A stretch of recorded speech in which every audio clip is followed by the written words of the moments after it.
Akure kure kumusha ndabvunza murindi ati usiku huri kupera kwakuda kuedza usacheme kurumidza mutevere kusimbira muchasvika mukupenya hakuna kupera ndabvunza kune mukani ane rwiyo rwekushinga ngekushinga ndinokana hondo ichapera musacheme mutevere dakara basa rapera tinoziva tine chipo kuti takurira ndabvunzazve pasi zuva zvese zvakandipindura nguva iri kundopera Jesu anouya musacheme zvioniso zvezviri kutinyewera zvisikwa zvese zvinoda turimborira tiri pedyo nekumusha kunofadza kutondera chifarai vafambi isaiwo kutya musacheme tisangane apo kusina kuneta zviedzozvo zvakapera tasvika kumusha musacheme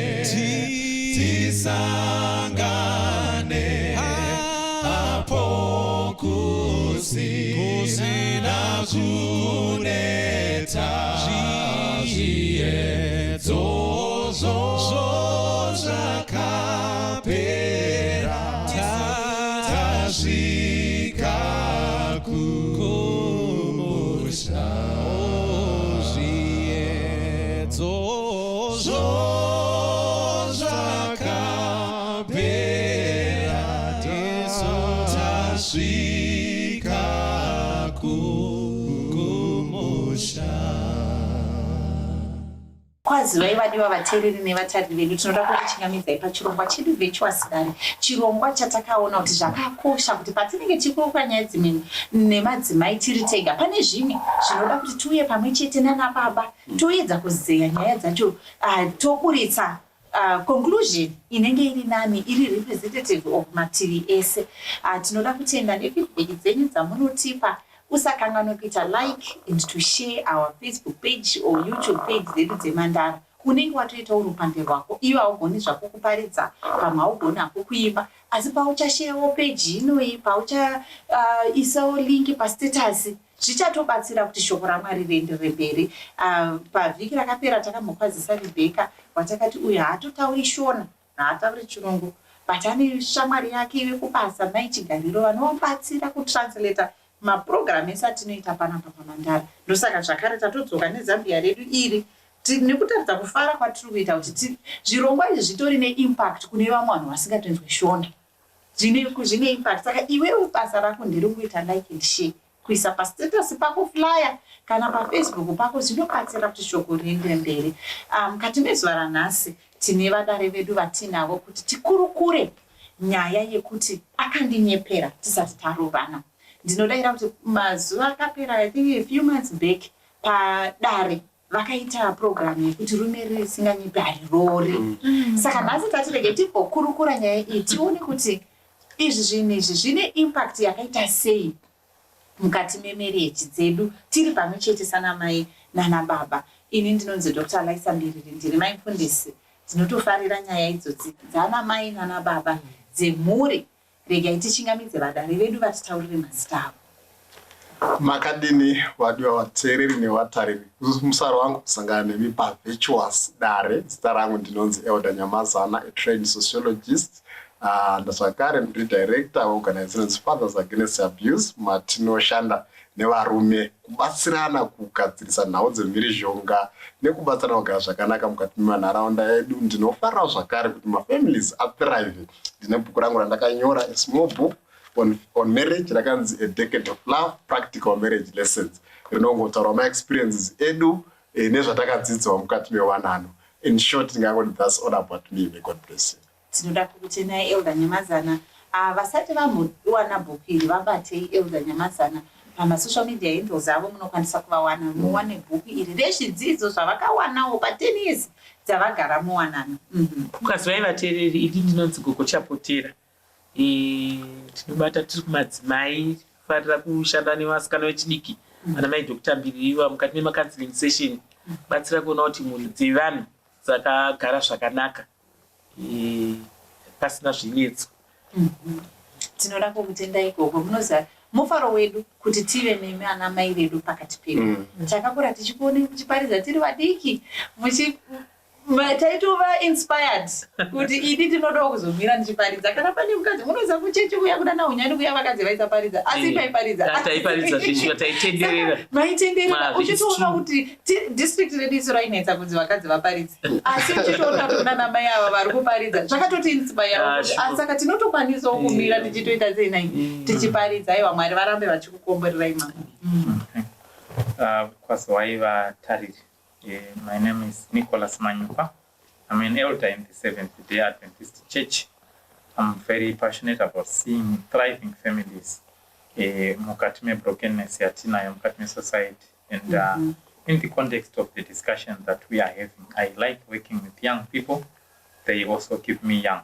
Thank you. Aiwa, tinoda kukutendai Elder nechipiso chaminacho chekushanda nevana.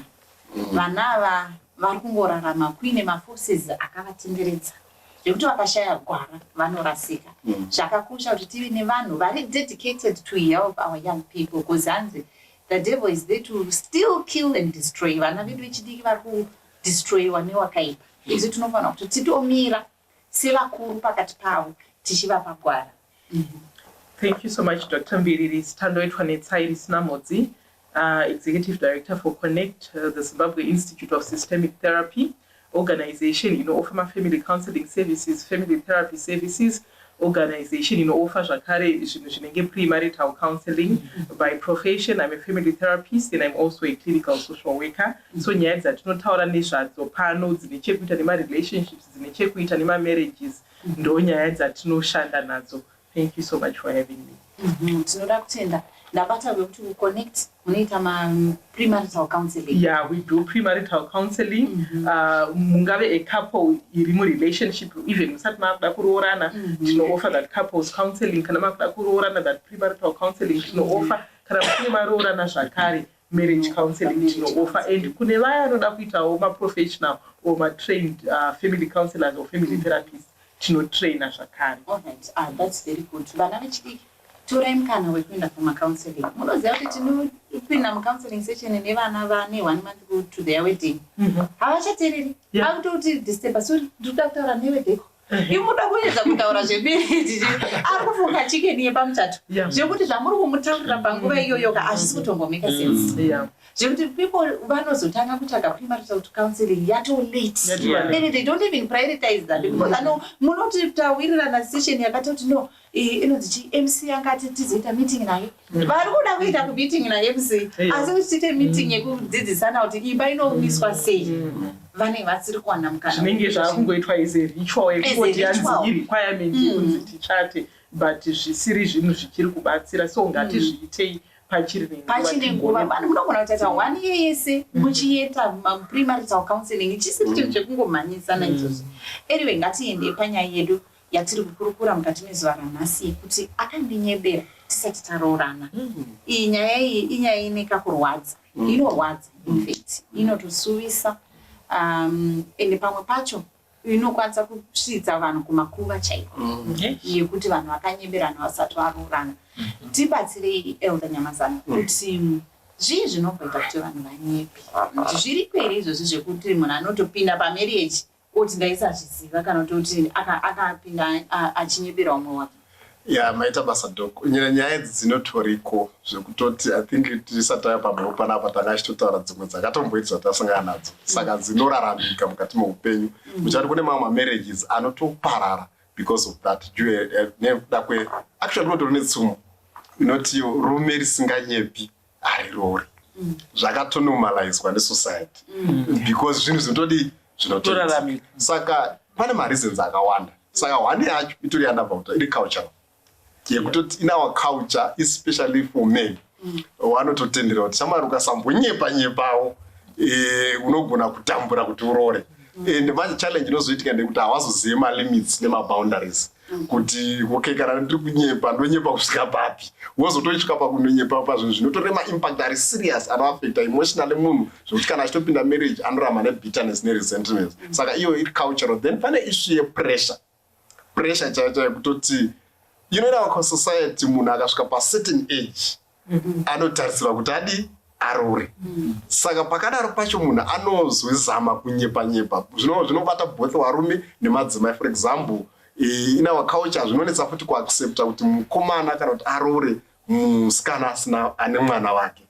Saka naro musikana anobva azama kuda kukavhiridza zvomwana kuti mwana wasisi wangu, then wotoroorwa mukomana achifunga kuti mwana wasisi wake. Saka izvo kotowakomana futi anogona kunge atori nemwana wake kana kuti aine vana vake but wotadza kutaura because musikana waari kuda kudzirana ari kuexpecta kurora nejaya. Saka iyoyo inyaya yepressure yesociety. Then papressure ipapo panobva especially vasikana nyaya yedesperation yekuti anenge asvika certain age mukuchechi madzimai adhoka kutobvunza kuti komukwasha wedu achava riniko, kana akaenda kuholiday kumusha komukwasha wedu asi ndambona kana wakamira nekukwasha. Izvozvo zvinoisa vana papressure yekuti vazosvike pakunonyepa. Then pane issue futi yeinfluence yemafriends.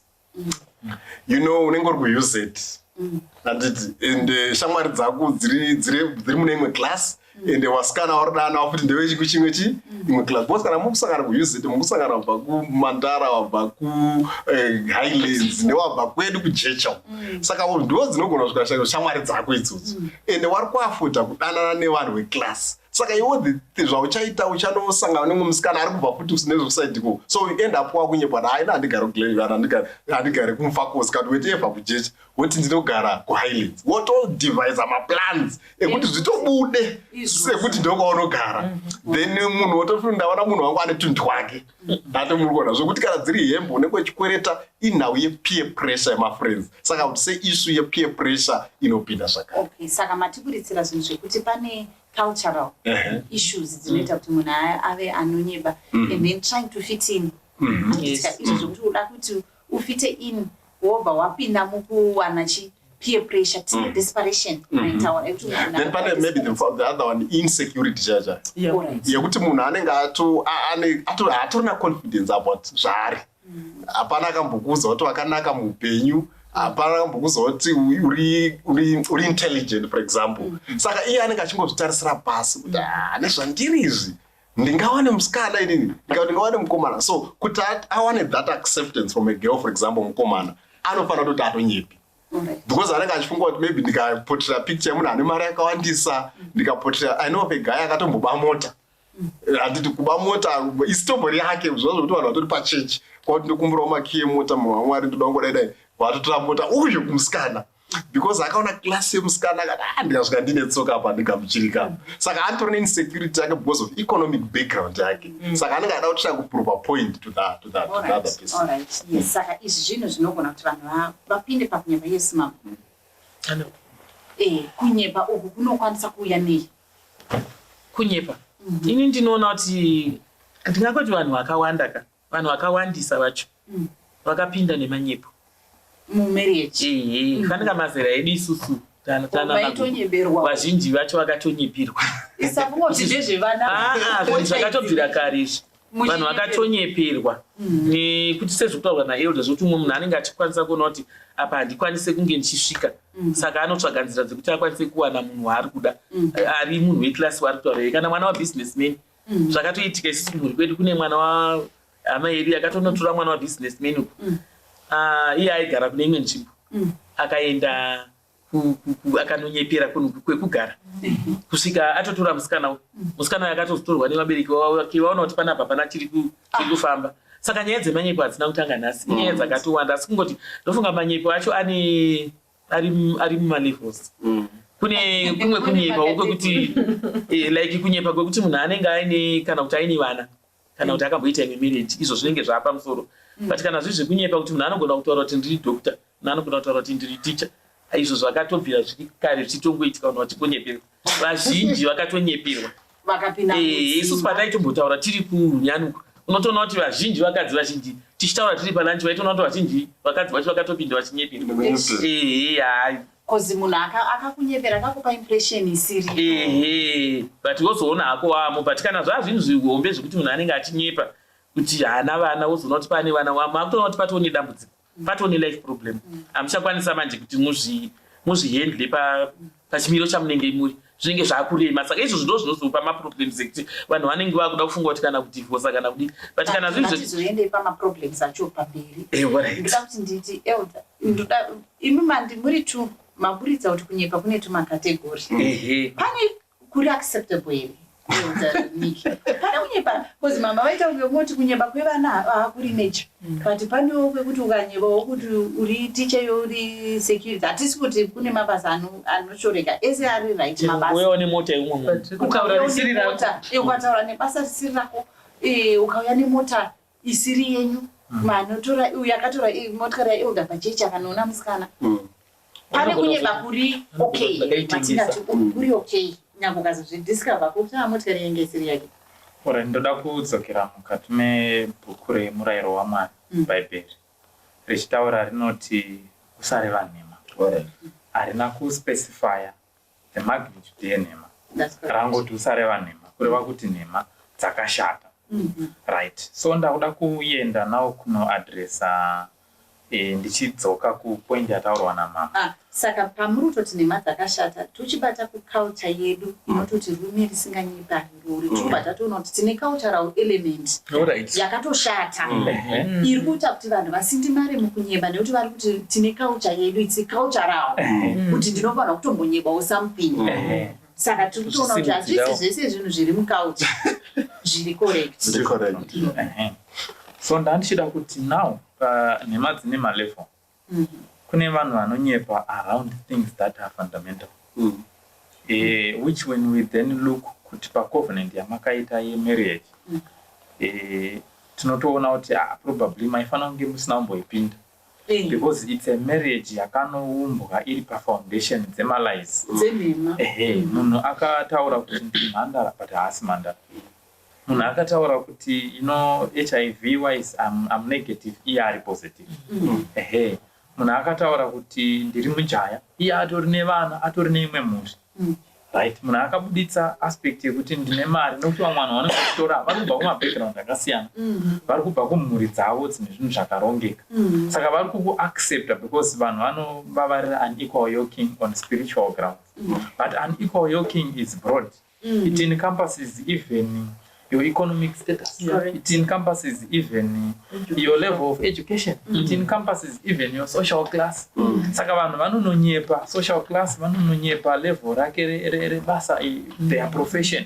And because someone believed that lie, they got into a marriage, but the marriage is premised on the wrong information.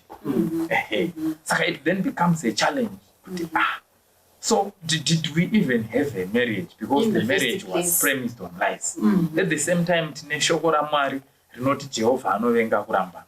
But kuramba, you know, Zvakutembenge zviripo here because kana wanditi uri negative kana kuti wanga wandipa picture yekuti uri jaya iwe uine vana inini ndaita decision to get married based on this kuti iwewe uri jaya but une vana 5 une vana 4 une vana 3 kana kuti inini ndaita decision yekuti ndiroro because kwanditi critical kurorwa nemunhu ane mari kana ndiri munhu anoda mari it's critical kuti ndirorwe nemunhu ane basa because kumba kwedu vakatokoshesa kuti hatiri mukwasha anozopema isu hatiri munhu watinozviketa zvinhu vanhu hatidi ini ndototi ndamwana mukomana ari kuuya nemotikari dhiziri dzake ndatoita decision iyoyo oni manyepa yes. Alright, muchaona kuti zvinhu zvakawanda shuwa zviri kunyepwa mumarelationships and dambudziko riripo nderekuti muchaona kuti mamwe ma-premarital relationships aripo, they are just based on lies. People are living lies, especially in this social media generation. Munhu impression yaanenge achipa paInstagram pake, paFacebook pake, nezviri reality yake chaizvo chaizvo hazvisitomborizvo. Saka uchadanana nemunhu that Instagram persona wauri kuona asiri kumwe kunyepa kwekutoitika mazuva ano, even physical appearance chaiyo iri kunyepa pasocial media. Filter. You know, pane hashtag chaimbotenderera, you know, some time ago chainzi filter. Wozosangura vaita sei maonana. You know, zvinhu zvinoitika izvozvo. Vamwe vari kuita ma-artificial ningirikini, you know, vari kubleacha, vari kudira. So these are also forms of lying. Iko zvinhu zvinotengeswa kuti munhu handiti vakomana vari kuti tikuda kuroora munhu ane nyashi. Munhu ototsvaga zvinotengeswa kuti nyashi yacho ive iripo hakuna. Paachazoona kuti munhu akabereka dho vatopinda mugororana. You know, saka this social media generation iri kucontributawo zvakanyanya kuti lies. Because pasocial media kuti wane malikes akawanda, kuti wane following yakawanda, you need to look beautiful. You need kunge wakachena, you need kunge uchiratidzika kunge munhu ane mari, and all of these other shit. So ndo zvinhu zviri contributor kuti vanhu vagoroorana vari mumanyepo. Mazoroora noziva sononoti reality chaiyo unfiltered hausi kukwanisa kugara nayo. Dr. Nice, yeah, this one is very interesting. Not to picture now, pamabvunza eyo. Kuti pane kunyepa kunogamuchirika. Andizoti ndikufunga kuti maybe ngati differentiate kunyepa, maybe nekuimpress. I don't know. Because ndikufunga pane pamwe pokuti ukasaita zvimwe zvinhu chokwadika. Apana chipo. Unowa kuposta mukadzi. Virai depends. I still remember, I want to give my practical example. Ndiri kuchikona ndisina hembe, Dr. Alex. Ndandisina hembe. And ndandisona ari kwasotengera hembe dzacho. So I had to rely on my brother's clothes. Saka pese vana tinoona nyamazana kuti vagona kundigamuchira. Ndaifana kutoenda ndakapfekawo zvakanaka. Saka ndingabva ndaenda ndakapfeka mambemba angu iwayo. Just because ndakubva ndatongomeka mudzimai wangu anofana kubva angoziva kuti ndozvaari. Because pamwe pacho pane pekuti ndasvika pari, I remember at one point ndakamboenda nerimwe akakurisa kuti isu akatora mbotaura neni mudzimai wangu. Because I was not well dressed, but doesn't necessarily mean ndainyepa. Saka ndikufunga kuti pamwe pacho zvine because saka I think pane pamwe pekuti you are trying to impress you. All right. Ndakuti ini maenda muchipfeka hembe dzekuti munoda kuimpresa. Vasikana ike zvino because tataura zvenyashi yandiri kutaura iyi. Vasikana ari kuwedzera mahips. Kune zvinhu zvinotengeswa zvemahips andita nekuti bheki iwedzere. Zviriko unotochipfeka chiskin tight chakawedzera anditika. Because ndikuda kuimpresa. Saka isusu tochiti zviri acceptable. No, but ndichatoimpresa structure yakanyatsoti twing. But that's different, man. Apa wazowedzera zvinhu zviri artificial. But in terms of dressing, even up to now, madzimai chaicho munotokumbirana hembe uchienda somewhere. Kana varume chamana achimbonipawo bhechi rangu wari kwaruno. Yes, they are there. Vanoti anasinda nhasi chakwandine occasion yakadai. I think atopuka wakaika ndikapfeka rumwe vanofita zvakanaka. They are there depending nemarelation nelevel of relationship. Saka ndinofunga kuti pane kumwe kunyepa kuti kana munhu akazoakwa kusi kunyepa zvacho but kuimpressa kwekuti chero musikana wako especially for us men haazofile hanyari muri pake meeting haafani kunyara. Saka hembe dzekuke meeting maitokwereta. Kukwereta hachizi chitema. Kukwereta kwekuti ndiwane kupfeka kwezi pamwe dzandikutoredza ndinadzo hadzitoitawo pavanhu. Handitika. Saka ina ndoni tingati zvinizvo zviri romutoti zvinizvi hazvitoriwo presentable pavanhu chaiko pekuti moti zvazvinyatsoita. Saimbiri rega ndikupe imwe panyaya dziri kunzi dzekuimpressa where I'm having a challenge nenyaya dzekuimpressa. Rega ndikupe real life example yeimwe hama yangu yakaitika. You know, munhu anga ari munhu mukomana abva adanana nemusikana but in terms of socio-economic class they were totally worlds apart. Adanana nemusikana were totally worlds apart like that. Dambudziko rakazoitika nderekuti aipa the impression yekuti ane imwe socio-economic background ne-educational background yaasina with an intention to deceive. So kumba kusiri kwavo ndokwaiti ndekwavo. Mota dzisiri dzake aiti ndedzake, masutu asiri ake ndeake, ma-qualifications asiri ake ndeake. And zvakazoitika kuti munhu uyu musikana uyu akazoita fall pregnant. Pakanga pane nyaya dzemarriage dzanga dzave into play. Then all of these things zvakasitanga kuita come out in the open. So ndoma ma-challenges ekuti we need to then be able to draw a line. Tumikwa kuti kuimpressa. It's deception. And chinhu chinonzi a light. It's intended to deceive. Sorry, Dr. Liza. Kulo kune terminal misrepresentation. Misrepresentation, one does a statement of fact. To what extent does the lying deceive? Cannot affect the decision making. So must have substantive issues.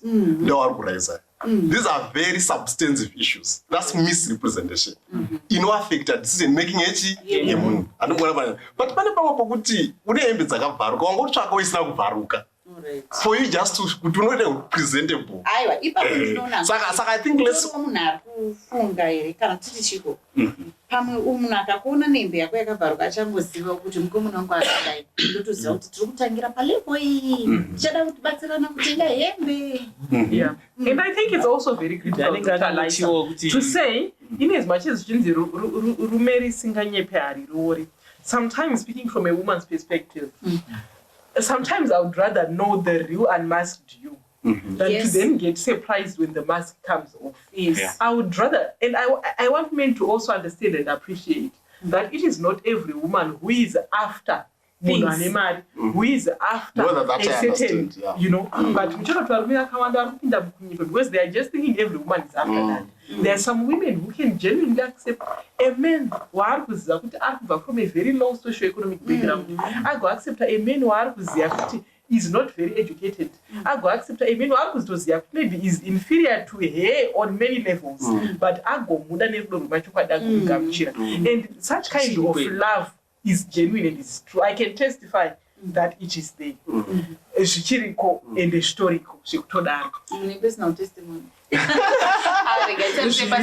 Yes, so so I just want men to appreciate that you can be loved for who you are. That's right. You can be, and really more genuine than munhu ari kuda fake. Anokuda uri zvauri nyange zvikaita sei, you know that person is for keeps. Ndoda kuti tifambe nenyaya iri kutaurwa yekuti kune vanhu vaita lies kanganisa decision making yemunhu. Mambo kuti something zviri fundamental. Zvinhu zviri fundamental ndezvipi? Let's look at those fundamental things. Zvekuti zvehembe maybe tikuta zvidzi fundamental maybe zvinoendera neextent yevanhu, asi zvamunoona imimi mama kuti izvi aya manyepa aya aiwa haiti. Sekutara kwatamboita kuti munhu anenge akaita kana kuti imwe mhuri handiti obva azviviga. Inini handina kunge ndakaronga kuti inini ndinoda kuroorwa nemunhu akamborora. Ndiri kutarisa kuti ndoda kupinda nemunhu ari fresh, ininiwo ndiri right, totanga upenyu hwedu patsva. But uyu munhu uyu manje uyu ari kutobva kune imwe mhuri, ari kuuya ari kuona kuti apa handikwanise kupinda apa kana ndataura kuti ini ndine imwe mhuri. Saka ndofunga izvo zvinogona kukuvadza nekuti kana tichipinda marriage ndiri kutarisirwa kuti inini I'm going to be a wife, handiti achatangawo malevels ake ndichienda rakadaro so. Apa ndakutopuhwa imwe title yekuti step mother. Apa inini handina maqualities ekuva step mother. Saka second wife. Saka matova nemhirishonga, matova nekusanzwisisana mukati meimba imomo zvekuti marriage yacho haifambi zvakanaka. Saka kunyeberwa nyaya yemhuri, munhu ane vana elsewhere, ana mudzimai ari kunyeba kuti haana mwana, kana murume ari kunyeba kuti haana mwana, zozobuda time marriage. Chinhu ichocho chiri fundamental. Chero kunyepera basa raasiri. Kunyepera basa raasiri. Kunyepera basa raasiri. Anonyepa, anozvipa basa rimwe raasina kutombodzidzira kana kuita sei. Inini ndo randiri pangu ndo ratonda attractor.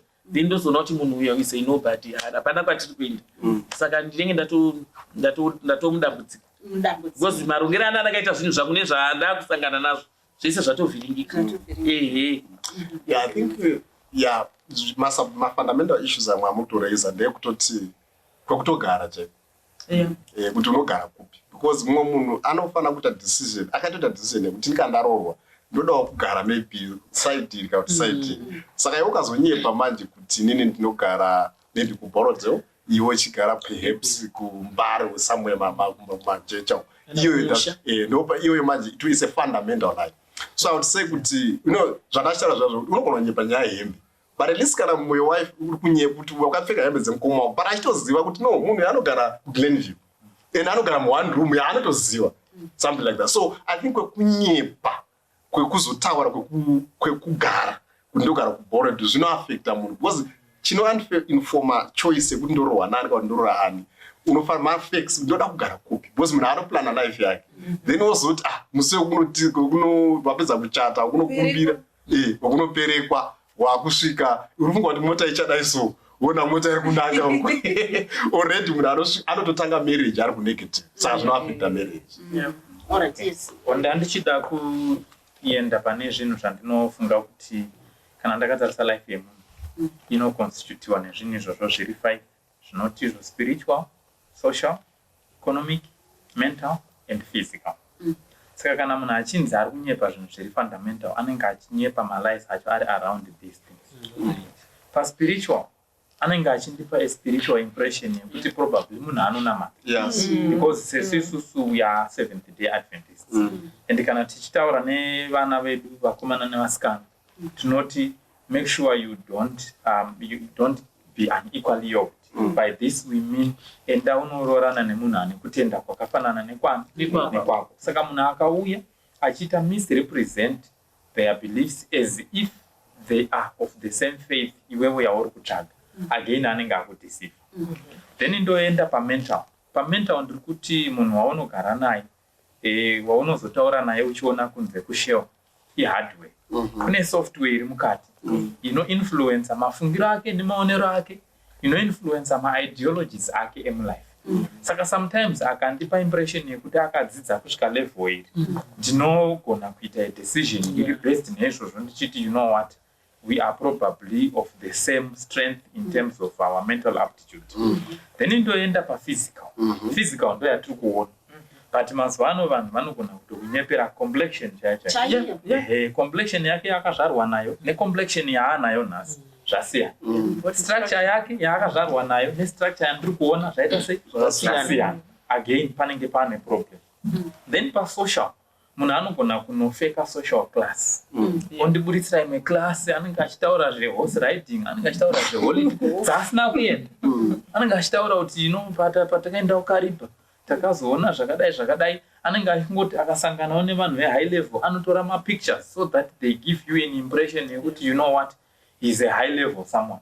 And yet in actual fact munhu uyu it's completely a nobody. Saka you then start to see kuti panapa pakati.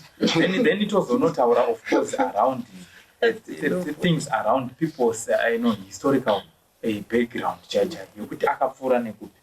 Some people vakabva nekumajeri, some people mamedara. And in English they say the truth is a funny way of coming out. So these things they come out unexpectedly. Probably you are at a roadblock and une mukomana wako otoona maybe anga achitekwa nemapurisa otoona pakabuda futi motikari iri kushudwa mavhiri iwo pauda unzwisisa uzonzonzi irobha iri atori pawanted toda kutonoita toda kutonomusunga. So I have heard of people vakasungwa vari pamuchato vari pamuchato vachitochata. Saka uri kuchata nemunhu wauri kufunga kuti ari genuine but ozoona nyaya dzake nawo dzakuita sei dzakumutera. Saka inini ndinofunga Dr. Biriri kuti if someone lie to you around economic status, around physical status, around spiritual status, around mental status, and around social status, because these are the things that we used to evaluate someone. When I'm making a decision to marry someone, I'm making it predicated on these 5 facets. And maita zvakanaka manyatsotiwaridzira nyaya yacho zvakanaka. Matauri spiritual munoziva tiri kuchikoro kuassociation dzeuniversity kana dzekumayunivhesiti kune vanhu vaipfeka uspiritual. Varuda vakomana vacho vanenge varipo varuda vasikana vari spiritual. Saka munhu anopfeka kuita sister really holy agopfeka sketi yakasvika uko ogoregedza kugadzirwa musoro ogozoita sei vachienda kumazunde vachidini vazopinda mumba paye uyu nekuti achibva ndizvozvo ototi inini zvese izvi handipfeki izvozvo inini ndinoita zvadada wotoona kutoti munhu variko vanhu vatiri kutobatsira iye zvino because vakanyeperwa paspiritual aspect. Aifunga kuti brother ava ndibrother vari honi. I remember mwe muchato wakabatanidzwa kudhara napastor Ellen Moyo.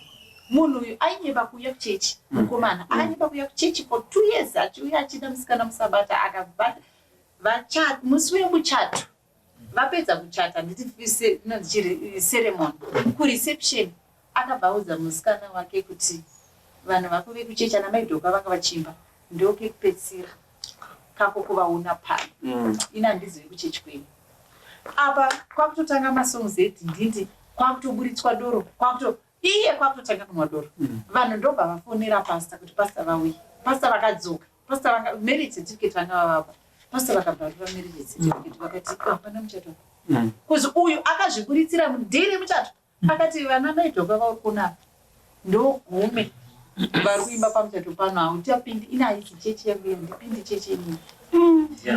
I've also seen cases like that, Dr. Mbiriri, where you're talking of kuti vanhu zvavari kumbozvipresenta in the premarital phase is not really who they are. I've seen it both on ladies' side, on ladies' sides, and also on the gentlemen's sides.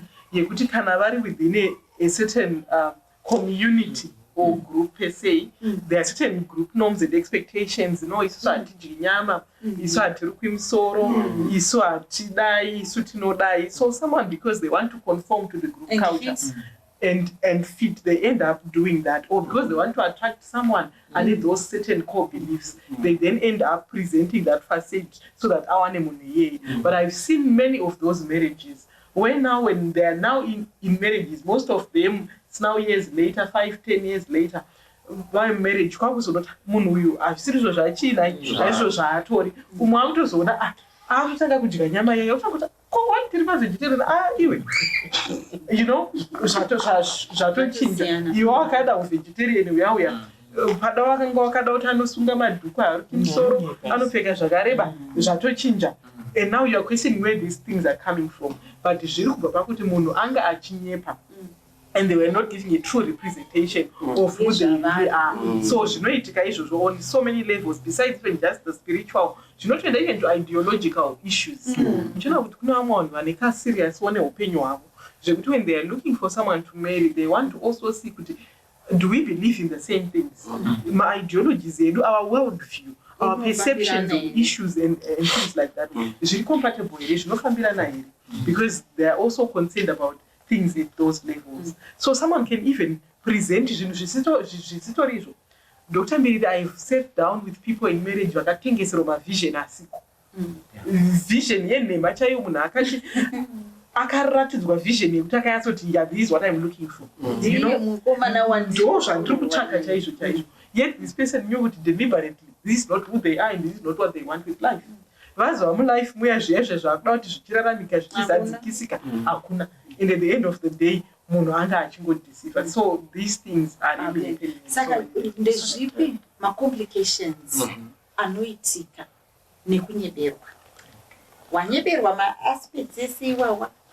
What are the complications that come nekupinda marriage nemunhu anga achikunyeberwa? Alright, I think regetsa ndipindure mubvunzo ndichidzokera kucultural setup yambotaurwa yayo. Vakuru ivava vanhu vanoti rume risinganyepari rore vakataura futi zvakare vakati rinonyenga rinohwarara rozosumudza musoro rawana. Saka what it means is harizorambi rakangohwarara because a lie cannot be sustained for a lifetime. Yes, you can try, but short legs. Saka parinenge razosumudza musoro rawana, but parinosumudza musoro tichazoriziva kuti iri ndiro, but harisiri riro riya ratanga tichifunga. Saka ipapo manje ndo panotangira maproblems.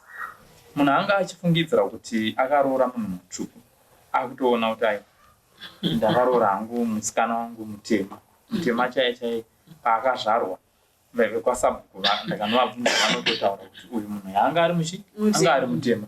Munhu aifunga kuti ndakaroorwa nemurume wangu ane mari anozoona kuti no masutu ayaye nemasinika nemotikari dzadziri dzekukwereta. Mukomana haana mari, chero imba yaaitaura yaye yanga iri yatete vake, iye haana chinhu. Saka it means kuti munhu uyu akutotanga kuona kuti my marriage, our relationship was premised on the wrong things. Saka vanhu ivavo from a contractual perspective vane simba rekuti vanogona kuterminate contract because kumutemo kune concept yavanoti void ab initio, kureva kuti tanga tisitomborina contract in the first place. Saka mamwe malies acho they are so solid, they are so fundamental zvokuti anotothreatena even marriage yacho neimboripo, yekuti mumwe munhu anenge akuona kuti probably ndandichinyeperwa and malies aya akasimba zvakadaro zvekuti I wouldn't want to stay with this person. Munhu anogona kundiuraya kana aine capacity yekunyepa zvelevel rakadai so. Saka maimplications acho ndeyekuti even vanhu vakazosara vachigara vese vari kugara vese but vakatorambana technically. Trust is lost. Trust is broken. And even kunzi vanhu vari mumarriage haisi nyaya yekungoti vanogara vese but nyaya yekuti vanoronga vese, vanowirirana, vanofambirana, ndokuita nyama imwe. But manyepero akadaro anotothreatena kuti hatisisiri nyama imwe. So that means kuti vanhu ava again vangori vese to put up a face, but in actual fact in planning in everything havasisiri vese. Yes. Alright, macomplications mamwe andiri kuzoona mukati memhuri ndeyekuti mhuri iyo yasina kutombomira zvakanaka sekutaura kwamaita kuti pane pasina trust. Kana vari vanhu vanenge vaine vana vatovhiringa even nevana vavo, vana havachanyatsonzwisisa kuti marriage chinhu chinokosha. Ende chimwe chinhu chatiri kuona mazuva ano chinozonetsa kana zvadaro pari kuraramwa mukati memanyepo, tiri kuona nyaya yekusavimbika, nyaya yerevenge. Tomboti murume anenge akanyepera mukadzi, kana ari mukadzi asingatye Mwari zvinoreva kuti mukadzi iyeye anokupedzisira kutoita zvemaboyfriends. Tiri kuzoona kakawanda izvi zvikutoitika. Kana ari murumewo, kana wakamunyepera kuti handina mwana, wopinda mhero zvaunenge wakashandisa kuti upinde zvavari kutaura zvekuti hanzi virginity inogadzirwa. Vanhu vangwarisa izvi izvi. Anotopinda atori right. Mazamu akatonaka because vanhu havasi kuyamwisa mazuva ano. Munhu anotongoti achizvara mwana hayamwisi zvine zvakatongonaka zvese. Murume kana akazozvidiscover zvinotoda kuti achatozoita futi imwe side dish. Maakutofamba muinomwe munhu parutivi penyu. Saka zvinhu zvacho marriage yacho inenge isina kutombomira zvakanaka. Kunyanya idzo nyaya dzatokutaura nyaya dzekusavimbika dziri kukonzera mhirizhonga mukati medzimhuri mazuva atiri kurarama. Kare taimboziva kuti varume ndovanozvita but izvezvi vakadzi vakawanda. Zvinhu hazvina kumira zvakanaka. Vakadzi vechidiki vanototaura kuti we meet halfway. Vakutiona HI ndo yaona V. You see, zvofamba zvakadaro. Saka unotongoona kuti inini handizivi hangu kuti panyaya dzemanyepo idzi tomboti vanhu vanenge vakachata vaine nyaya idzi dzatiri kubva kutaura idzi. Vanhu vanochata vanopfuura nekumapastors, vapfuura nekwamuri imimi mapastors. Tinonzwa kuti pane matesti amunonyoresa vanhu Amene kuti munotadza here kuona kuti couple imismatch kana kuti pane zviripo. Because pane zvandinoona zvamunonzi munoenzanisa. Isi time yatakachata zvanga zvisiko. But yeshe tiri kuona vana vedu vachichata vane zvinhu zvanotonzi vanoita mazuva vachienda kana mufundisi. Vachinotarisa kuona kuti couple iyi ikapo inogona kuzogarisana here vachiedza kudzivirira zvatiri kutaura izvi. Saka zviri kuda kuti inini kana ndakatadza uyu akatadza kuona kuti munhu uyu iguruva. Mapastors vanotadzawo here futi kuona kuti panapa vanhu vachode kunyeba vari kunyeba zvechokwadi. Handiti tambotaura kuti pavanouya counseling session paipeka ndo paari kutofona kuti munhu wedheko atimirira ipapo kudai. Saka vari kutozviziva vakatokugadzirirai vatori nesaizi inokukwanai mapasta acho yekutoti vari kutoziva kuti pamuchada kubvunzisa zvakadai vachabva kuti suri pasta. Saka ipi hamuna zvamuchaita kana munhu ati suri pasta tatomirirwa nemunhu weketaring ari ndiro time yatoti ndoyanayo izvezvi. Saka mucharamba muchingodaro ende pane vamwe. This is a true case yevanhu vandakatoendlawo inini vatakavabatsira paprimary tap kutovabvunza mubvunzo wekuti hamuna mwana here, like kungoda kuti timbobatsirana ipapapo. The guy lied with a straight face. Nyaya dzakazobuda after achata kuti akanyeba ipapo hake akanga abuditsa kuti ane umwe mwana. But zvakazobuda kuti anenge ane vana vatatu. Akataura zvoti ndine mwana 1. But zvakazobuda zvacho zvanga more than this mwana 1 waataura. More than zvekungoti ndakanga kuita marriage 1. Akuzotozobuda kuti kwese uku kune vana uku kune chi. But we tati. But kana atodaro kama ane pekutangira.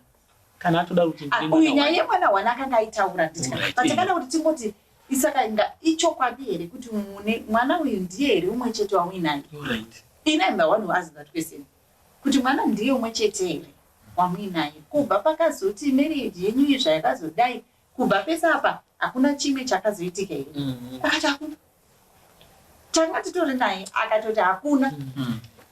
After the wedding kwakuzobuda mutorododo. Yeah, I think this is a very serious issue. Chokutanga chatofana uziya marriage yakasiyana ne just any other ordinary relationship. Because we are talking of a thing of a lifetime. Yes. So mchanoti panotonyepwa pekutanga panovhiringika nyaya dzecompatibility. Because muri kubuilda marriage yenyu on shaking grounds. Yes. Kurova kuti my expectations enyu achanesa kumita marriage. Because kana muri transparent on each other, munotene malist amuinazvo zvauri kutarisira pamukomana nezvautarisira pamusikana. Saka muchanoti kana zvinhu izvo zviri kumitwa mese from both sides, your marriage we say is compatible. Asi mukapinda based on malies, then compatibility is compromised. Saka kana pasina compatibility ndopamuona papa as you stay in marriage munoita munoseparate apati muchigara mese. Then pane imwe issue yekuti indofungwa dzinoaffecta wese ari kunyepa neari kunyepiwa. Because ari kunyepa ari kurarama aine guilt conscience. Ati muri kuona ari kurarama aine guilt conscience every day upenyu hwake ada kuzama kukavha. Maybe akanyepwa tani mwana wanu ada kukavha 2 every day. Kana ada kuwatumira school fees ari kukavha, kana ada kuwatengera hembe haagoni kubuda pachena. Saka zvichanobata even finance dzenyu. Because under normal circumstances, husband and wife should be transparent on each other on finance. Saka na manyamaza wachizwa ndiri kutambira $100. Tinofana kuiakaunda kuti yashanda sei. But kana ndiri kufana kutumira fees 1 or 2 kusouth side, then it means financial transparency hamusisina mumba. And hamuchatogara zvakanaka. Saka marriages akadai ndeyekuti munogara zvenyu asi yakabuilda on a shaking ground. Ndopapo kuti conflicts haaperi, muri kunetsana, murume wangu abuditse mari. I have actually dealt with couples like that. Zvekutoti pamwe pacho munhu achoziva kuti mwana ariko, but still zvinotonetsa kuti zvinhu zvacho zvinyatsobuda zvakanaka. Imagine manje zvisingazikanwi. Ari kunyepa. Saka zvinocompromise the stability of the marriage. Muri kungogara zvenyu, but at any time that marriage can collapse. Saka tiri kuti trust panenge pasisina, vana vanoaffecteka. Issue dzekuti marriage yacho kuva stability of the marriage mese matongo amatsotsi patone matsotsi mese koziyo kana uine mwana ndakasiya mwana kuna gogoganizo uko asingazikamwe ndichada kuwana way yekuti mwana iye acheketeke, vachada kuwanawo way yekufona kuti alaisa mwana wako ari kurwara isingazikanwi neamba yekuti vatotama tsotsi nese ende unotozogurukota ari muningina wako umwe wako akuda kutamba nemwana wandimainini ende ucharikuta rimwe dzinza rese kuti ripinde, saka unogona kushaisa dzinza rese denga because wakanyepa. Unoona the implication there too much. Ore ndandichida kubuditsa imwe engo inonyanya kutageta vanhu vasati vapinda bijani. Tukaenda kunoverenga nyaya yajona yaya paanoenda kuTashish achifana kuenda kunini. Bhaibheri rinozoti zvinovafambisi vechikepe vakamubvunza kuti rudzi rwako nderwupiko, uri wekupiko, basa rako ndereiko. But vakatanga kumubvunza mibvunzo iyoyo, chikepe chakuda kutonyura, you get it, chatopinda mumvura pasisina kumira mushe. Saka ndikuti sometimes it was always good to have the interview been done vanhu vasati vaita sei, vasati vapinda. Saka tinoti vanhu vasati vanyura murudo, vasati zviri right kuti muise an extra effort yekuti nhema dzibude. Dzimwe nhema dzinokunyeba zvakangwara, unoziva vanokunyeba zvakangwara zvekuti unotadza kudetecta mese matoenda natete venyu kunoona, ende vanhu vari kutengwa. Munoziva kuti kune vanhu vari kutenga nehama, hama dzekuuya kuzorora dzinenge dziri dzekutenga, ende vachitonyeba vatu imwe unotoendeswa kuintroduction, munhu anotouya kumba kwenyu, muritoziva kuti muri kukavhira kamuyuthi kenyu kekuchechi, mutorimo mudhiri racho, otouya kumba kwenyu mototi emuninawo izvo hamuna kana ukama matobhadharwa mari. So that truly happened. Ndandichida kubuditsa pfungwa yekuti sometimes malies anonyanya sustaineka relationship yenyu ikange yarana for a short period of time.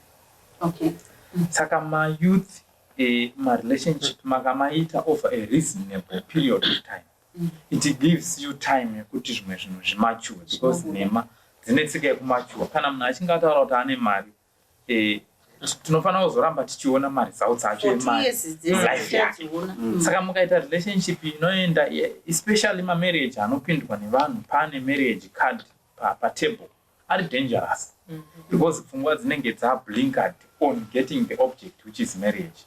There is no like background digging, there is no fact finding, due diligence. Yes. So let's deal with the hard facts. I listened to one of the prominent lawyers, achiti I only deal with the factum probendum, which means ndinoshanda nema-hard facts. Saka shanda nema-hard facts ngano ngadziregedze kunyanyowanda stereki, especially vanhu vari murelationship. Shanda nezvinhu zvauri kuona kuti izvi ndo zvandakaita sei, zvandakaona, because sometimes kana vanhu vachinge vazotsotswa, when they look at the relationship in retrospect, they will almost tell you, the red flags were all over. I don't know what was just happening. Why? Because sometimes people they switch on their thinking cap and they switch on the emotional cap when they are in a relationship. Yes. In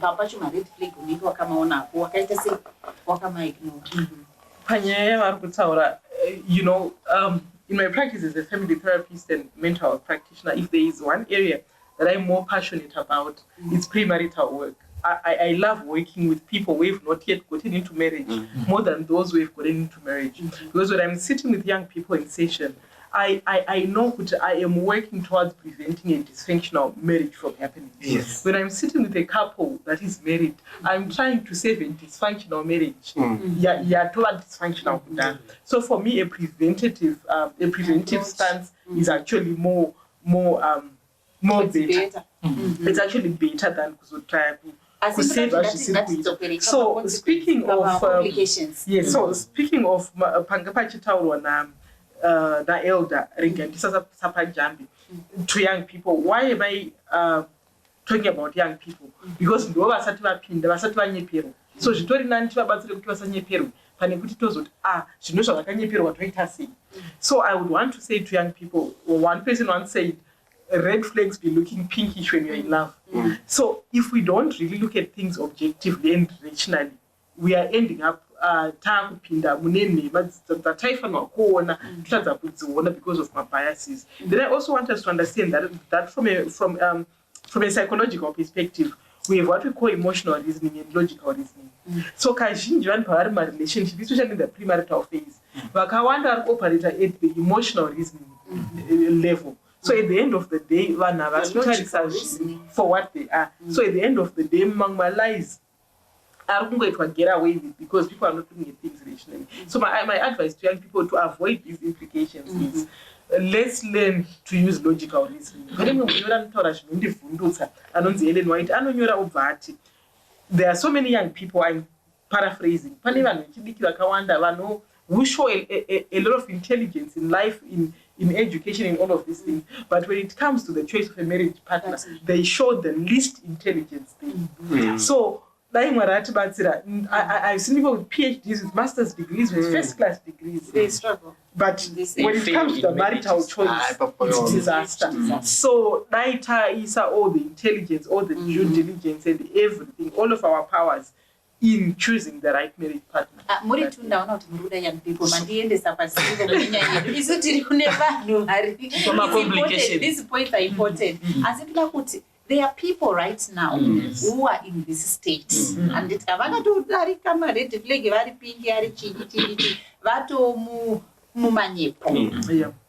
how do we support a person? Because those who chose to ignore the red flags and those who suppress their logical reasoning, emotional reasoning, those who were blinded by issue of marriage, but who were genuinely lied upon, and they didn't see it coming that way. Yeah, true. Taroorana munhu andataura kuti akazonana vanhu vakatodanana for almost 3 years. I mean, there are people who are kupinda genuinely hana and hama dzacho dzakatotrainwa kuti hamuna ari kutaura kuti mwana uyu ndewalaisa panakuna ika kamwana kacho kakatotrainwa kuti noti sisa alapa vari kuuya ende akuda wakatonyeba vese wozongosvika mumba wotozongoona kuti aya manyepa ende toti nyangwe yokunyeberwa virginity kana kuti ujaya whatever hamuna kunge makararamise wakuzvionero wazozvionero dhere hanimu hauna paungachazviverifya kuti uyu ndezve because akazoripendawo hake akasiyana nehuniwo wakati apa ndawana elder ava andisika there are cases dzekuti vese munoshamisika kuchizwa kuti saka iva munobvira makazvionera anoti handine mudera. So how do we, what then happens? Anofanira kuita sei munhu apindirwa mumanyepa ayo. Alright. Ndinotiko imwe complication sanaenda kusolution. Imwe complication yatofanira kubata sevateri pakunyepa inyaya yekuti panoti kanonzi intergenerational trauma kana intergenerational conflicts. Zvekuti inini ndikapinda marriage ndichinyepa, for example, handina vana handitika ndobva ndapinda norarama yanyamazana wobva waita vana vandaita outside of the marriage nevana vari marriage mabrothers nemasisters. But kana nyaya iyi isina kutambwa zvakanaka panoitika intergenerational conflicts because kuna amai vari kuti vana awa wana ideception kwavari wakandinyepera. Exactly. Saka kune vana vake anenge achiti waningina wenyu henyu, but to be honest with you, I am traumatized because of them. So imagine vana vari kuziva kuti vanhu ava ndo vari kukonzeresa kushungurudzika kwamai vangu nekuda kwezvakaitwa nadhindi. Saka muchiona kuti munogara mumhuri mutori nemaconflicts zvekuti maybe dai zvakaitwa pachena zvichitozivikanwa amai vogamuchira kuti ndo zviripo muchachivhena vachipinda kuti anodaizviziva vaningina wenya ende vatogadzirisa some issues. So that's another complication inofanira kubatwa kuti panoitika intergenerational conflicts. Now tochiuya pakuti arimo munhu atori mumarriage anobatsirwa sei. So I think this is a very complex issue.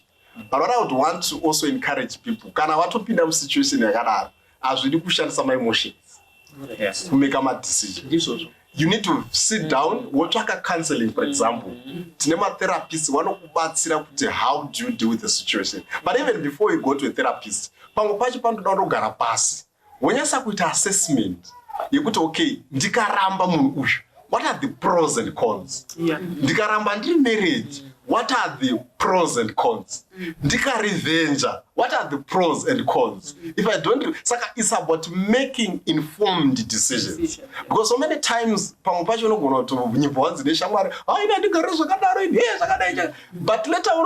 of course, but maybe you could work something. So I think it's about making informed decisions, well guided, professionals seeking help, researching, then you make, and also praying about it. Then we get to a conclusion. Mama, munhu anobatsirika sei adiscover vana 5? Inini kubatsirika kunoita munhu ndofunga zvabva kutaurwa naEuda Nyamazana ndinofungawo semunhu mukuru kuti ndinofunga kuti kana munhu angaita vana 4 aripo ozodiscover kuti baba vakandinyepera, munhu angatange kuchiita action yekuti ada kubva ipapo achienda somewhere.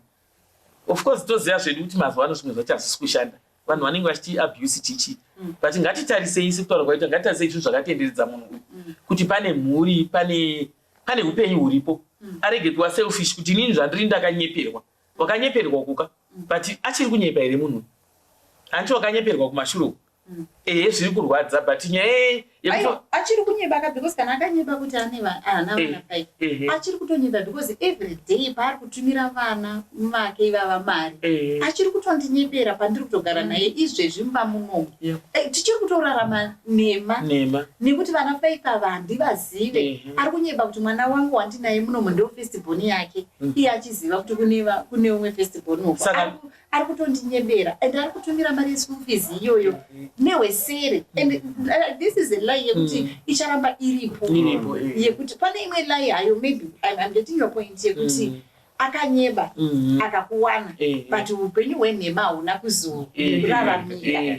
Kutika tuti pamwe akanyeba, ngatitorei nyange kunyeba virginity chaiko, ane zvaakasangana nazvo, pamwe ari kuchikoro, pamwe ari chii, pamwe achikura akaita mistakes akaita, but haana kuzomaripita.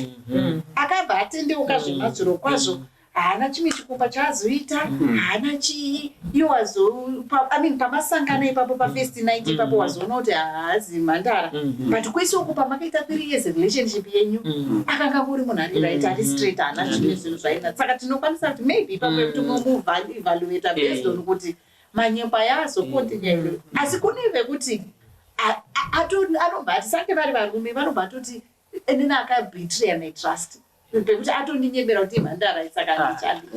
Asi tiri kuti mimi muri kuburitsa point yekuti ane vana 4 wazodiscover kuti kuno umwe mwana atokuroba ari kutoshanda kuBotswana, mwana wapababa uchaendepi? Saka muri kuti chigara zvako ipapo kuti mwana ari kuBotswana haana zvaari kukuafecta. Because Euda wambokota Bible pekutanga pacho vachitaura kuti Mwari vanovenga zvakadai.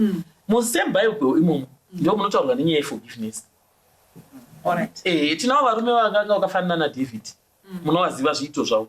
Vana David vakatosvika kumapena chaiko vari vanhu vaingonetsa munyaya dzakafanana naidzodzo, but saka zvinhu zvaakuenda nemunhu kuti iye munhu wacho anoda chii, nekuti isusu hatikwanise kudecidera like imimi kuti toti kana maita situation yakadai toti tokudecidera kuti imimi budai. I think imimi as a counselor munotoziva kuti munhu isu tinongoempower munhu, then kana tabatsira munhu iye munhu anofanira kudecide yake kuti mangwana kana zvinhu zvazomuipira arege kuchema kuti macounselors ndo akazoti, but tinomubatsira kuti akwanise kubuda nedecision yakanaka.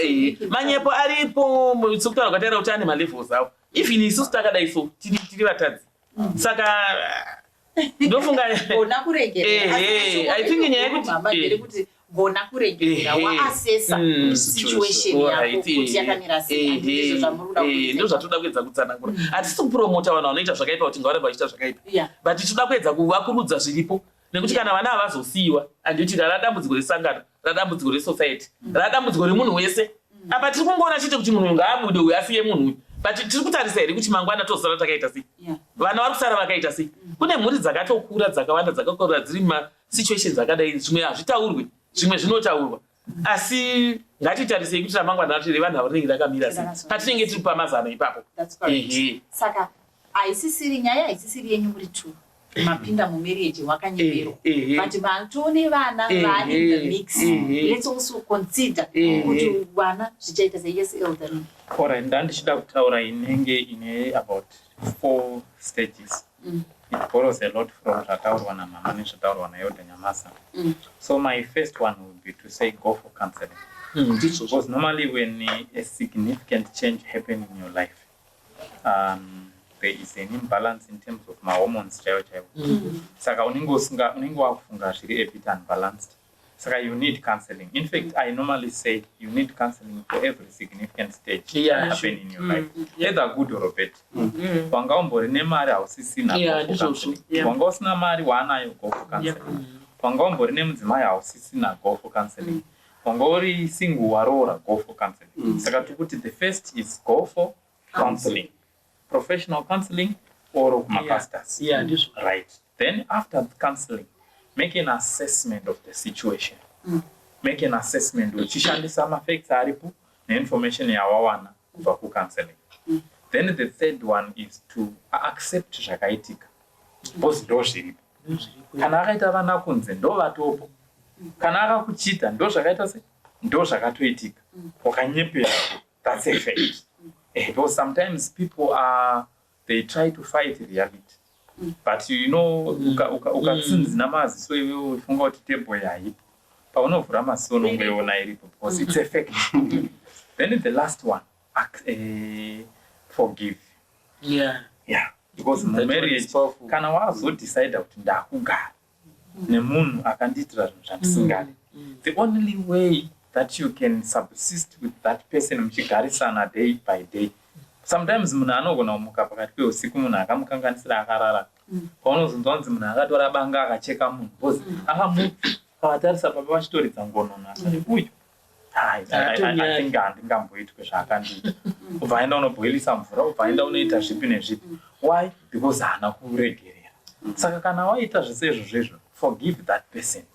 Kana wamuforgiva munhu iyeye, it means kuti wazvipira kuti you know what, makanganisiro akaita akakanganisa, but I think inini ndoda zvekugara naye. Why? Because wakameka an assessment yekuti izvi zvinogarika nazvo. Because pane mamwe masituations zvakafanana neexample yekuti wazodiscover kuti this person is a robber. Anotoita ma-armed robberies. Yes. Saka life yandiri kurarama naye nditori parisk yekuti police ikauya ichita shootout, one day they can do that shootout ndinaye. One day when they are carrying out their manhunt operation for this person, zvinoitwa arimo munomba, and you know stray bullets can also even hit at me.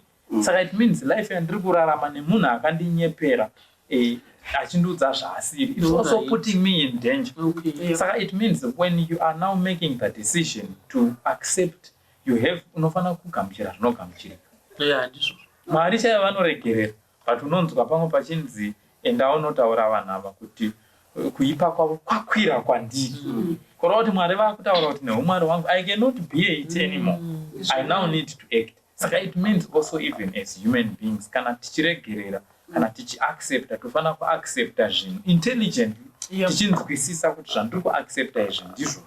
Alright, saka pane ndatofara kuti mazuno ndada kuproba iwe. Pane zvisingaacceptiki. Tiri kuwirirana pane zvimwe zvinhu zvekuti zvakanyepwa izvi hazviacceptiki. Saka hatingangoti forgive. Tongouya pano tongokuti aregerera neMwari vanotiregerera naye. Pane zvatinokwanisa kutoona kuti izvi maybe it's putting your life in danger. It's putting, I mean, idzo dzemarobha akatozodiscover kuti murume wake imbavha. Vatoroorana. Zvese zvinhu zvaiunzirwa mafoni machichichichi zvanzviri zvekuba. Ende aisatombozviziva kuti murume uyu anoita zvekuba. Kutozozvidiscover varoorana. Saka kana zvinhu zvichikupinda, kana kuti izvo zvekutodiscover kuti murume ari HIV positive akakunyebera anditira anongokutumira chitesti izvi nokune ma-self test kits angoti ndatotesta all picture mutumira utoti ndakatotesta ozodiscover murume ari HIV positive iwe by God's grace hauna kubata HIV yacho but yakunyebera kuti ari HIV negative. I think one other important thing to add to what my other panelists rightly said is to say when we are making a decision over should we continue in this union built on lies or should we terminate this union? Ngati consider also evaluating this person in the year now. Uchiona kuti it could have been built on lies. Maybe I ain't got out hand one. Maybe I ain't got out hand one. But saka zvakaitwa zvakakuitwa kuti andiwane, but it is not really who they are, kuti munhu atori by nature, munhu anonyepa stereki, munhu ari disabled, zvinhu zvaakangoita out of desperation kuda undiwane, but zvakagumira ipapo. Then koita zvimwe zvekuti unotoevaluate kuti unotka uyu munhu wandiri kutodhila naye ritori tsotsi, uyu munhu uyu atori tsotsi uyu. When it comes to nyaya dzecheating nemainfidelities angachitaurwa, ndoutori unhu hwake. Hatina kungogumira pavana 3 vandakaona after marriage. Pakatozoitwa actually vamwe 250 marriage. Saka it's a script. Utori munhu wemunhu. So evaluate uchitarisa ma50 essay. If there have been any decisive changes in their course of action in their life, if yes, then you can decide which one. Not know, you know what, because of 1, 2, 3, I can continue with this person. But if you are seeing no decided changes in this person, it would be safer to terminate that union. Why? Because expose of my akawanda. Munhu angari amdirobara achiri kungokontinue. The next thing you are munjodzi. Munhu angari a serial cheater ari kungokontinue. Utano hwako neupenyu hwako uri munjodzi. Munhu anga ari. So let's look at these things tichi-evaluate how also tichiona kuti nepatave izvizvi pane zvachinja here, zviri kuchinja here, ende ndinogona here kuzoramba ndichirarama nezvinhu zvakadai uye zvinondityisa kupfuura. Time yedu yapera, ndauda kuti tomutaura pekupedzisira. Of course ndinofunga kuti vateereri vedu vachaita mubvunzo kana kuti saka grounds of divorce yebhaibheri inoalawa here kuti tingoti divorce nekuti Akandinyepera kana kuti is that acceptable before God? Maybe tichazokwanisa kuti tiita another session yekuona kuti grounds of divorce, because panapa tiri kuti munhu waevaluate wanyatsoona kuti murume akandinyepera, mukadzi akandinyepera, zvinhu zviri 7 years ende manyepa acho achiri kutomararama, and then over wati I'm choosing to terminate the marriage. Mwari vanoti kudii nazvo. That would be maybe another episode yatinokwanisa kuti tizoita, kuti zvinhu zvacho zvakawanda zviri kuita kuti vanhu vazosvika pakuningirina pakudivorce. Handipei mashoko enyu ekupedzisira ekusimbisa vanhu vari mumarriage vakanyeperwa nemashoko ekutaura kuvanyepi ava vakapinza vana vevaridzi mumanyepo. Yeah, maita Dr. Eliza, because ndoda kuti timbonyanya boss ndetanya kubatsira stereka kanyepera. But it's also important to help the liar. Wakanyepa. Because like what therapist rightly said, kunotona vanhu vachikwadi vanonyepa vachifunga kuti vari kuita zviri right. Because munhu anongori poor problem solving skills. But ari kutoda musikana kana kuti mukomana so passionately. Atori genuine achingoti akalaya akanyepa, I think ndodi ndomuwina. Ende unopinda marriage macho togara zvakadi zvakada. Saka iwewe manje kana wakanyepa, iwe kana wakanyepa, chigadzirisa unhu hwako. You then need to vindicate yourself. Uchizviratidza kuti no, ini ndakanyepa for a good cause. Hatisi kunyepa kwakadii naye kwakanaka. But chikuti unofanira chiratidzawo munhu wako remorse. You need to know, to show repentance. Unofana kuratidza kuti uri munhu arependa zvekuti chero kana ari mudzimai wako for example anowana justification yekuti no, munhu yakandinyepera hakika, but this person I think he was meant for me or she was meant for me. Saka pamwe pacho is about iwewe the liar, repent, charidza remorse and vindicate yourself. But kuna wakanyeperwa, I think zvazvambotaura naElder kuti make a decision. Itarisa kuti dynamics of healing versus reconciliation, dynamics of revenge versus forgiveness, and whatever zvinhu zvako zvese uine mafacts so that you make informed decisions. Thank you very much. Yes, ma'am. Alright, indoda kutaura pamusoro pemunhu akanyeperwa.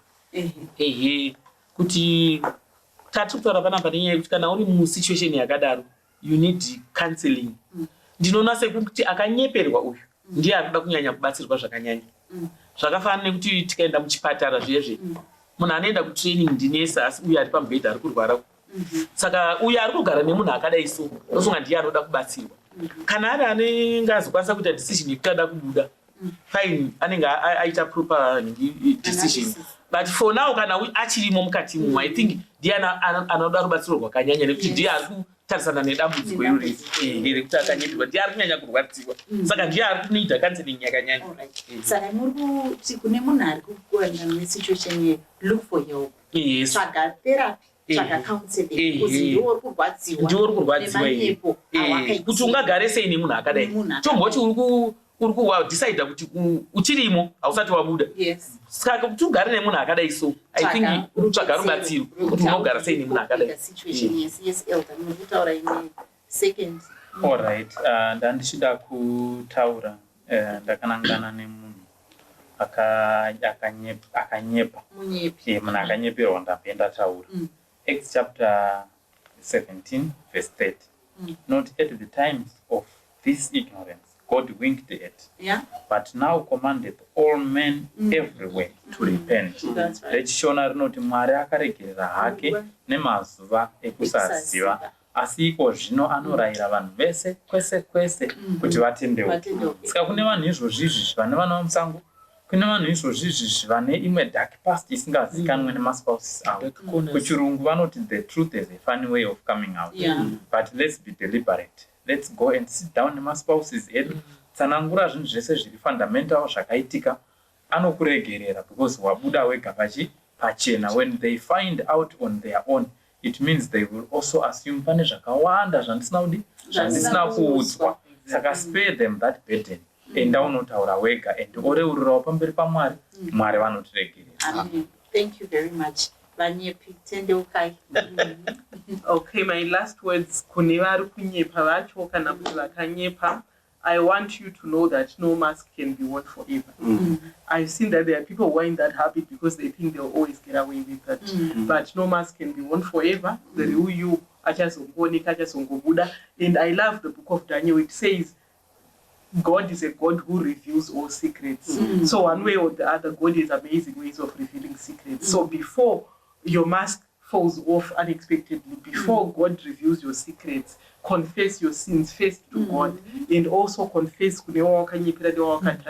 seek reconciliation, and once reconciliation, also start on a new trajectory. You are remorseful and you are trying to make things right. Then I would just want to say, make God your counselor. Present your case before God. God, what is it that I should do? Because many times with such life-changing and difficult decisions, we need the counsel and the help of the All-Wise One. So but then the last thing that I would not forget to say as a family therapist is to say, let's normalize seeking help. Let's normalize seeking professional counselors, and even to the counselors, let's normalize also even let's keep on getting training and counseling so that we are better able to help, especially when we are dealing with complex situations like that. So tinoda kutenda tisati tanamatirwa rege tinoemphasize mapoints awo. Chekutanga, Mwari havadi nhema. Anditi bhaibheri rinototiudza kuti Mwari havadi nhema. Kana paine zvinhu zvaunoziva kuti wakanyebera umwe waunogara naye, Mwari ngavakupe simba rekuti ubude pachena. Kana wazobudirwa pachena pacho, Mwari vakupe simba rekuti uone kuti how are you going to cope with the situation and how are you going to move on? Are you moving on as a unit? Kana whatever ma-steps amuchaita munamato wedu wekuti itai izvozvo Mwari vachikutungamirirai.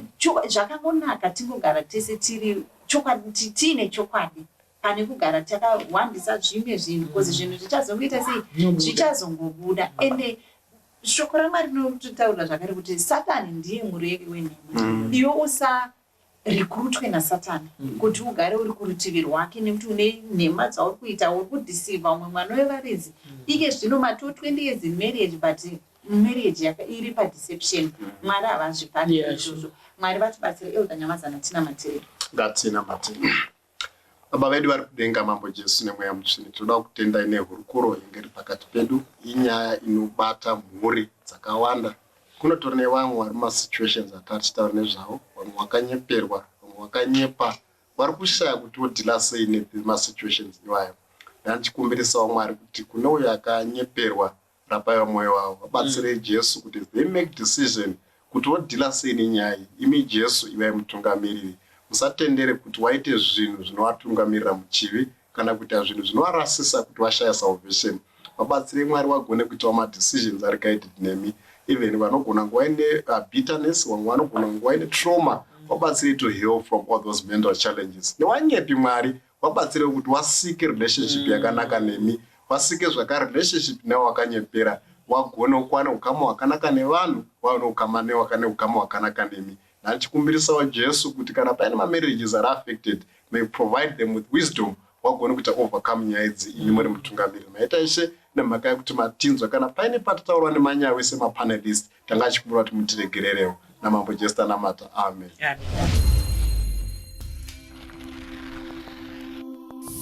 Ndimboda zvakaipa ndipenye kururama ndidzidzise zvakanaka ndigare nehama pindanyi mumwoyo mangu ndipenye tsitsi rudo ndigare ndifambe mundipe zvakanaka ndimboda zvakaipa ndipenye kururama ndidzidzise zvakanaka ndigare nehama pindanyi mumwoyo mangu ndipenye tsitsi rudo ndigare ndifambe mundipe zvakanaka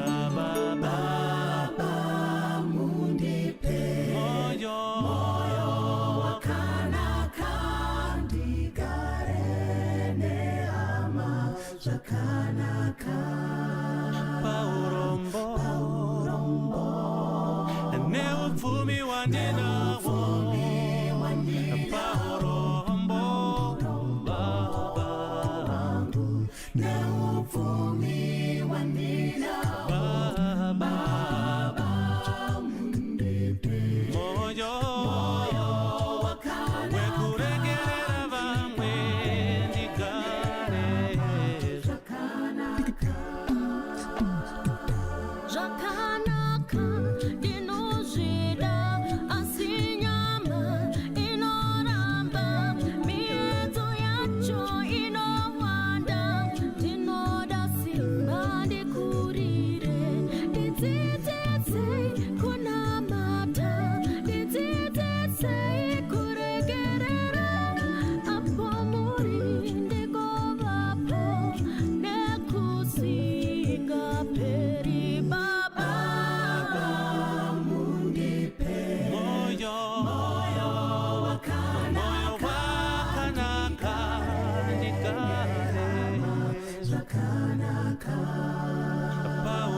Akandinyepera